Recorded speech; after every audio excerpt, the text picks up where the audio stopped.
বিরোধী যারা পক্ষ ছিল, যারা দেশ বিরোধী চিন্তা করে, তারা নানান রকম কথা আমাদের ভারপ্রাপ্ত চেয়ারম্যান জনাব তারেক রহমানকে নিয়ে তারা বলেছেন যে তিনি দেশে আসতে পারবেন না বা এরকম অনেক ধরনের গুজবও তারা ক্রিয়েট করেছিলেন।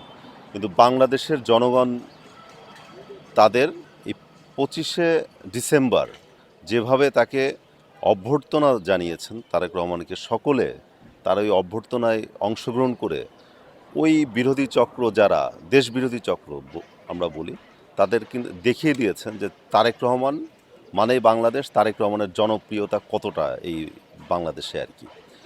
আর কিছু কুচক্রী মহলে এখনও গুজব বা প্রচারণা করার চেষ্টা করছে যে তিনি, আপনারা যে কথা বললেন, যে বলছে যে এরকম তিনি ভোটার না বা তিনি নির্বাচন করবেন কিভাবে। আজকে কিন্তু আমরা নির্বাচন কমিশনে গিয়েছিলাম, তার যে আনুষ্ঠানিক যে কাজগুলো বাকি ছিল সেগুলো তিনি করে এসেছেন। তো তিনি এই দেশের সন্তান, তিনি শহীদ রাষ্ট্রপতি জিয়াউর রহমান যিনি স্বাধীনতার ঘোষক তার সন্তান, সাবেক তিনবারের প্রধানমন্ত্রী বেগম খালেদা জিয়ার সন্তান। সব থেকে বড় কথা, তিনি একজন বাংলাদেশি, বাংলাদেশের মানুষ তিনি। তো তার অগ্রাধিকার আছে বাংলাদেশি হিসাবে নির্বাচন করার। দীর্ঘকাল তিনি যেহেতু দেশে ছিলেন না, সো দ্যাট তার এনআইডি কার্ড বা ভোটার আইডি কার্ড নিয়ে যে জটিলতা ছিল সেগুলো মোটামুটি আজকে তিনি নির্বাচন কমিশনার যে সে প্রাথমিক ধাপের যে কাজগুলো সেগুলো সম্পূর্ণ করে এসেছেন। এখন আমরা এরকম আর কোনো সমস্যা দেখছি না যে তিনি যে কথাগুলা গুজব ছড়ানো হচ্ছে দেশবাসীর কাছে, এগুলো নিয়ে আর কোনো সংশয় আছে এরকম আমরা মনে করছি না।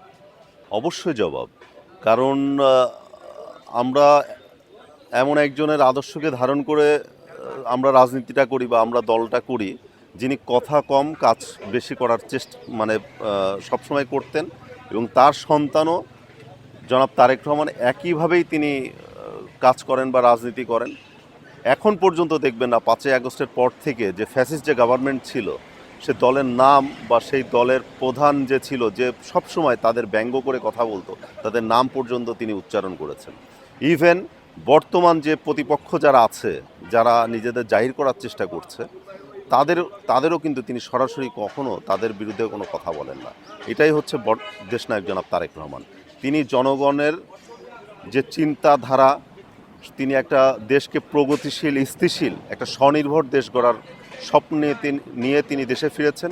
ইনশাল্লাহ জনগণের ম্যান্ডেট নিয়ে, জনগণের ভোটে বাংলাদেশ জাতীয়তাবাদী দল বিএনপি ক্ষমতায় আসলে তিনি সেইভাবেই দেশ গঠন করবেন এবং বিনির্মাণ করবেন ইনশাল্লাহ।